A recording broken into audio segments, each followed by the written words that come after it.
Hello friends, welcome to Devanshka diaries. ఇప్పుడు మీరు వినబోతుంది నువ్వుంటే నా చేతిక స్టోరీలోని 123వ భాగం.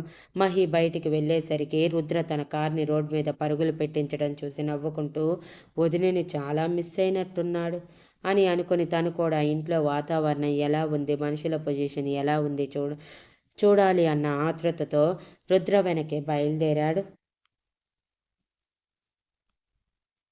బట్ మధ్యలో సమన్వి కాల్ చేసి తన స్కూటీ ట్రబుల్ ఇచ్చిందని వచ్చి పికప్ చేసుకోమని చెప్పేసరికి సమన్వి దగ్గరికి వెళ్ళిపోయాడు. మహి అలా వెళ్ళిపోగానే మహాలక్ష్మి అయోమయంగా, ఏమైంది మహి గారికి, ఈరోజు ఇంత హడావిడిగా వెళ్ళిపోయారు అని ఆలోచిస్తూ ఉంటే ఇంతలో వేణు లోపలికి వచ్చి, మహాలక్ష్మి, ఏమైంది మహీకి అలా పరిగెత్తాడు అని అడిగాడు అయోమయంగా. నాకు తెలియదన్నయ్యా, 6 అయ్యింది కదా, ఆఫీస్ టైమింగ్స్ అయిపోయి నువ్వు కూడా వెళ్ళిపో అని చెప్పి వెళ్ళిపోయారు. డైలీ అలా ఉండేది కాదు, నన్ను 7 అయితే కానీ పంపించేవారు కాదు, ఈరోజు మాత్రం ఇలా అని అనగానే వేణు ఏమైంది అనుకుంటూ రుద్ర క్యాబిన్ వైపు చూసేసరికి రుద్ర కూడా కనిపించకపోవటంతో బహుశా శక్తి కోసం వెళ్ళిపోయినట్టున్నాడు. ఉదయం మహి చెప్పినట్టు శక్తి ఇంట్లో ఏం చేసిందో చూడాలి కాబట్టి నేను కూడా వెళ్ళాలి అనుకుని మహాలక్ష్మితో, నేను కూడా వెళ్తున్నాను, వస్తావా, డ్రాప్ చేస్తాను అని అడిగాడు. లేదు అన్నయ్య, మహి గారు నాకు ప్రత్యేకంగా కారు ఏర్పాటు చేశారు, అదే నన్ను పికప్ చేసుకొని డ్రాప్ చేస్తుంది, డ్రైవర్ కూడా ఉన్నాడు అని చెప్పగానే వేణు నవ్వుకుంటూ, సరే మరి నేను కూడా బయలుదేరుతున్నాను, నువ్వు కూడా జాగ్రత్తగా వెళ్ళు అని చెప్పి తన బైక్ తీసుకొని రుద్ర దగ్గరికి బయలుదేరారు. రుద్ర ఇంటికి వెళ్ళేసరికి మీనాక్షి గారు హాల్లో కూర్చుని సరదాగా మాట్లాడుకుంటూ ఉన్న ఆనంద్ గారు, శివరాం గారి నాన్నగారు స్నాక్స్ సర్వ్ చేస్తూ నీరసంగా ఉంటే శక్తి మాత్రం వంటగదిలో రుద్ర కోసం స్నాక్స్ ప్రిపేర్ చేస్తూ ఉంది.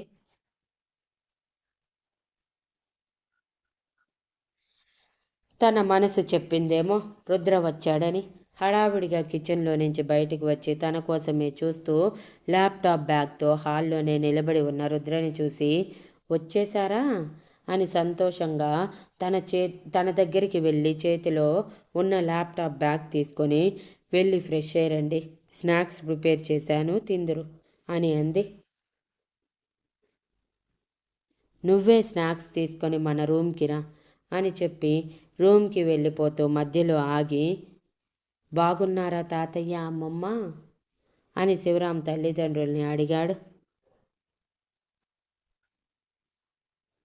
బాగున్నాం రుద్ర, నువ్వెలా ఉన్నావు, కొత్తగా పెళ్లి చేసుకున్నావంట కదా, పిలవలేదేంటి, పైగా నా మనవరాలి పెళ్ళికి కూడా నన్ను పిలవలేదే అని తెలిసిన చమత్కారంగా అనగానే మీనాక్షి గారి ఇబ్బందిగా తలదించుకున్నారు.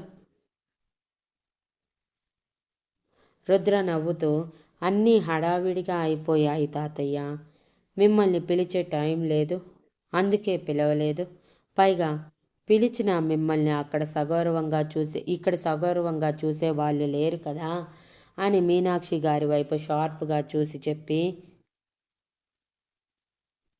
ఏదైతే ఏం, ఇన్నాళ్ళకి వచ్చారు, సంతోషం, ఓ 4 రోజులైనా ఉండి వెళ్ళండి అని ఏమీ తెలియని వాడిలా చెప్పి వెళ్ళిపోతే వెనకే శక్తి కూడా స్నాక్స్ తీసుకొని రుద్రకి జ్యూస్, తనకి కాఫీ తీసుకొని ఫాలో అయ్యింది. అది చూసిన మహిమ గారు నవ్వుకుంటూ ఉండగానే విక్రమ్ గారు, శరత్ గారు ఇంట్లోకి రావటం, మంజుల గారు శరత్ గారికి ఎలా జరిగింది ఈరోజు అని నవ్వుతూ మాట్లాడుతూ ఆయన రూమ్లోకి వెళ్ళిపోతే మంజుల గారు శరత్ గారికి శక్తి చేసిన స్నాక్స్ టీ తీసుకొని వెళ్ళిపోతే మహిమ గారు తను కూడా విక్రమ్ గారికి ఏదో ఒకటి చేసుకుని తీసుకువెళ్ళాలని, పైగా ఆయన మొహంలో టైట్నెస్ కనిపిస్తుంది అనుకుని కిచెన్లోకి వెళ్ళి మీనాక్షి గారు ప్రిపేర్ చేసింది తీసుకువెళ్ళటానికి కొంచెం భయమేసి ఆల్రెడీ శక్తి చేసినవి అయిపోవటంతో అంటే శక్తి కరెక్ట్గా తనకి రుద్రకి మంజుల గారికి శరత్ గారికి ఆనంద్ గారికి మాత్రమే చేసింది. ఏం చేయాలో అర్థం కాక సెల్ఫ్లలో రెడీమేడ్ స్నాక్స్ ఉండటంతో ఆల్రెడీ మంజుల గారు టీ పెట్టి ఉండటంతో అది తీసుకొని కొంచెం వేడి చేసుకొని విక్రమ్ గారి కోసం తీసుకొని రూమ్కి వెళ్ళింది.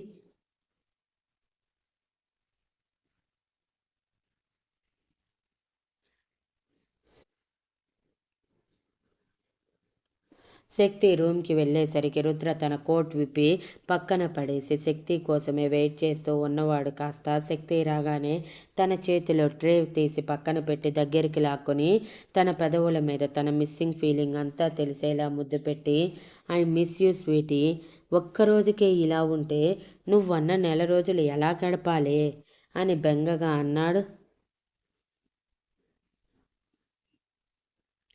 ఉప్చ్, రుద్రగారు, అన్నీ తెలిసేంటి కూడా మీరు ఇలా మాట్లాడుతున్నారు? కొన్ని రోజులే కదా, ఏం పర్లేదు. ఒకవేళ రేపన్న రోజు నేను మీకు పూర్తిగా దూరం అయితే అని మాట అనటం ఆలస్యం.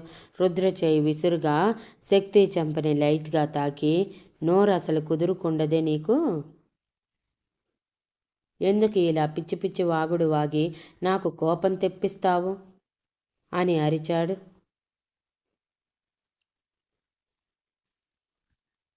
శక్తికి దెబ్బ గట్టిగా తగలకపోవటం వలన చెంప మీద అచ్చులు లేవు, కానీ నొప్పి మాత్రం సుర్రున పాకి కంట్లో నుంచి కన్నీరు జారి బేలగా రుద్రవైపు చూస్తూ, ఏదో మాట వరుసకి అంటే మీరు ఇలా చేసేయడమేనా అని అంది.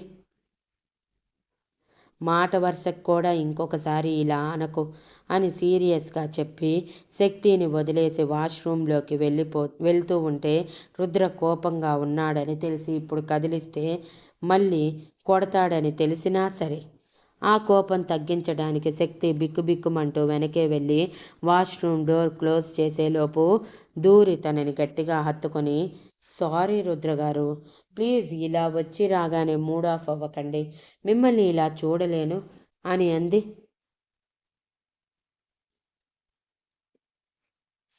సరే, నా మీద ప్రామిస్ చేయి, ఇంకొకసారి నీ నోటి నుంచి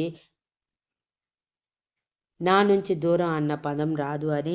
వచ్చిన మరుక్షణం నేనే నీకు దూరం అవుతాను స్వీటీ, గుర్తుంచుకో అని సీరియస్గా అనగానే శక్తి కంగారుగా రుద్ర నోటి మీద చేతిని అడ్డం పెట్టి, ప్లీజ్ అలా మాట్లాడకండి అని కన్నీళ్లతో చెప్పి, ఇంకొకసారి ఇలా మాట్లాడను, ప్రామిస్ యూ, కానీ మీ మీద కాదు నా మీద, పొరపాటును కూడా మీ మీద నేను ఎప్పుడు ప్రామిస్ చేయలేను.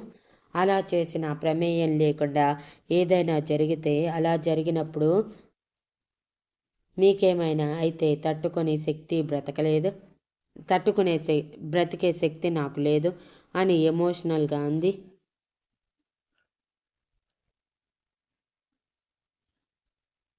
నువ్వు ఎలా అనుకున్నా సరే నేనైతే నా మీద ప్రామిస్ వేసుకున్నాను. నువ్వు ఇలాంటివి బాగా నమ్ముతావు కదా, ఇక నీ ఇష్టం అని చెప్పి, ఇంతకీ అత్తయ్య మావయ్య రియాక్షన్ ఏంటి వాళ్ళ అమ్మా నాన్నల్ని చూసి అని నవ్వుతూ అడిగాడు. రుద్ర నార్మల్ అయ్యాడని శక్తి సంతోషంగా, ముందు మీరు ఫ్రెష్ అయ్యిరండి, తర్వాత మాట్లాడుకుందాం అని బయటికి వెళ్ళటానికి అడుగు వేయగానే రుద్ర శక్తిని తన దగ్గరికి లాక్కొని, ఆఫీస్లో అంటే కుదరదు అన్నావు, ఇక్కడ మాత్రం ఒప్పుకోను అంటూ తనని ఒక్కసారిగా ఎత్తుకొని బాత్ టబ్లో పడేసి తన మీద చేరిపోయి మెడ మీద పెదవులతో రాస్తూ ఉంటే శక్తి రుద్ర మైకంలోకి జారిపోతూనే, కింద అందరూ ఉన్నారు అంటుంటే వాళ్ళతో మనకి అనవసరం అని చెప్పి రుద్ర తన పని తను చేసుకుంటూ అరగంట పాటు ఇద్దరు జలకాలాటలు ఆడి ఫ్రెష్ అయ్యి బయటికి వచ్చి శక్తి చీర కట్టుకుంటూ ఉంటే రుద్ర నైట్ ట్రాక్ వేసుకుంటూ ఉన్నాడు. శక్తి చీర కట్టుకోవటం అయిపోయాక, అయ్యో తెచ్చినవన్నీ చల్లగా అయిపోయి ఉండి ఉంటాయి, ఇప్పుడే వేడి చేసుకొని వస్తాను అని ట్రే తీసుకోగానే రుద్ర ఆ ట్రే పట్టుకొని కింద పెట్టి, అవసరం లేదు, ఎలా ఉన్నా నీ మొగుడు తినగలడు, తాగగలడు అని చెప్పి జ్యూస్ గ్లాస్ తీసుకొని శక్తి వైపు చూసి తాగు అని కళ్ళతోనే సైగ చేస్తే శక్తి నవ్వుకుంటూ మరో వైపు నుంచి జ్యూస్ తాగి ఇద్దరు షేర్ చేసుకొని ఫినిష్ చేసి స్నాక్స్ తింటూ శక్తి జరిగిందంతా చెప్తూ ఉంటే రుద్ర సీరియస్గా వింటూ ఉన్నాడు. ఆ తర్వాత శక్తి వాళ్ళని ఊరు పంపించేటప్పుడు ఏం చెయ్యాలన్నది మొత్తం వివరంగా చెప్పగానే రుద్ర అనుమానంగా, ఇదంతా వర్కౌట్ అవుతుందంటావా స్వీటీ అని అడిగాడు. తప్పకుండా రుద్రగారు. ఎంత డబ్బు మీద ఆశ ఉన్నా ఎవరైనా సరే తల్లిదండ్రుల్ని దారుణంగా అవమానిస్తుంటే, అది కూడా కట్టుకున్న భార్య అవమానిస్తుంటే చూస్తూ ఊరుకోలేరు.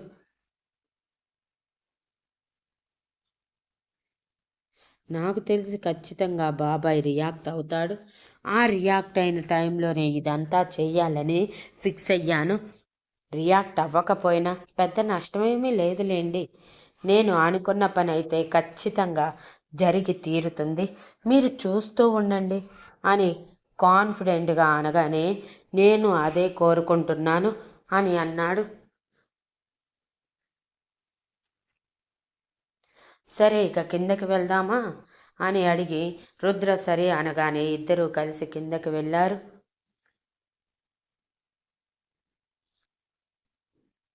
ఆలోపు కింద ఏం జరిగిందో చూద్దాం మనం.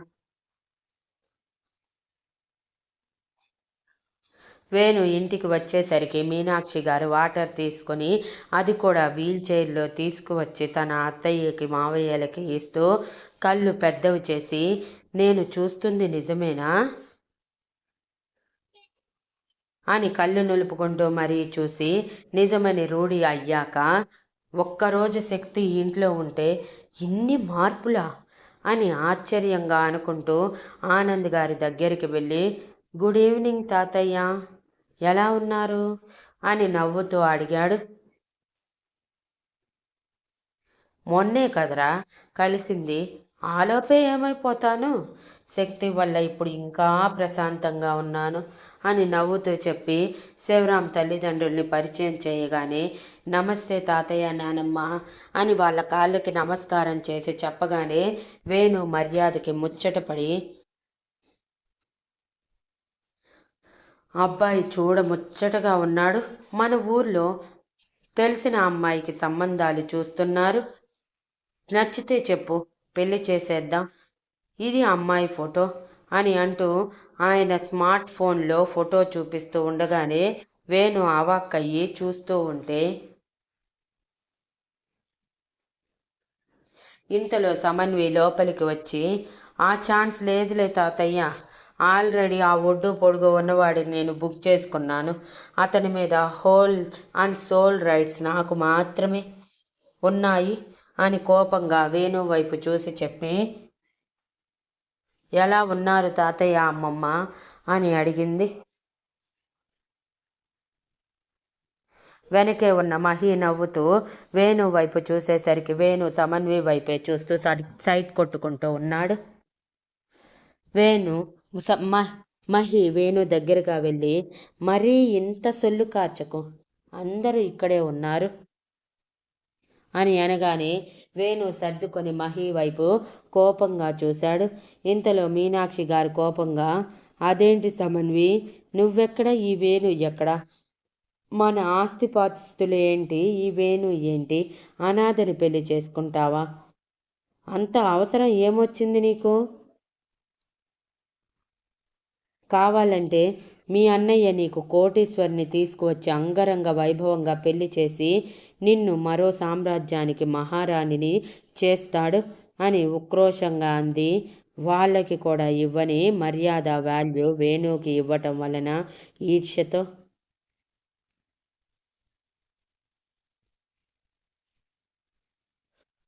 ఆ మాటకి వేణు మొహం ముడుచుకొని బాధతో తలదించుకుంటే సమన్వి వేణు చేతిని గట్టిగా పట్టుకొని, ఆస్తి అంతస్తు హోదా ఇవన్నీ ఈరోజు ఉంటాయి, రేపు పోతాయి అత్తయ్య, కానీ ప్రేమ జీవితాంతం ఉంటుంది, ప్రేమ లేని చోట మనం బ్రతకగలమా చెప్పండి, ఫర్ సపోజ్ ఇప్పుడు శివరాం మావయ్య ఉన్నారనుకోండి, ఆయన దగ్గర కోట్ల కోట్ల ఆస్తుంది, కానీ మిమ్మల్ని ఇష్టపడకుండా పెళ్లి చేసుకొని మిమ్మల్ని కనీసం మనిషిగా కూడా చూడకుండా ఇంట్లో ఒక వస్తువుగా చూస్తూ సంసారానికి మాత్రమే వాడుకుంటూ మిగిలిన పనులకి అవసరం లేదన్నట్టు బిహేవ్ చేస్తే ఎలా ఉంటుంది?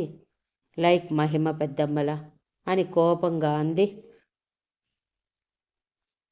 మీనాక్షి గారు కనీసం ఆ ఊహ కూడా భరించలేక, నాకేమీ అంత కర్మ పట్టలేదు, నా మొగుడు నన్ను ప్రాణం కంటే ఎక్కువగా ప్రేమిస్తాడు అని అనగానే, హా, ఆ ప్రేమ లేకనే ఈ రోజుల్లో ఎన్నో బంధాలు తెగిపోతున్నాయి. అందుకే నేను ప్రేమ మాత్రమే ముఖ్యం అనుకుంటున్నాను. ఇక ఆస్తి అంతస్తు అంటే నా మొగుడి మీద నాకు నమ్మకం ఉంది. నన్ను బంగ్లాలో ఉంచకపోయినా పువ్వుల్లో పెట్టుకొని చూసుకుంటాడు.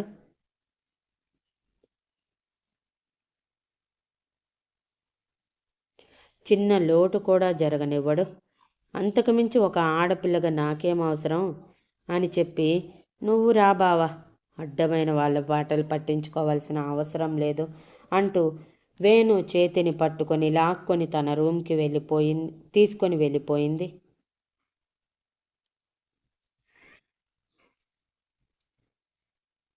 Thank you for listening and please like, share, comment and subscribe.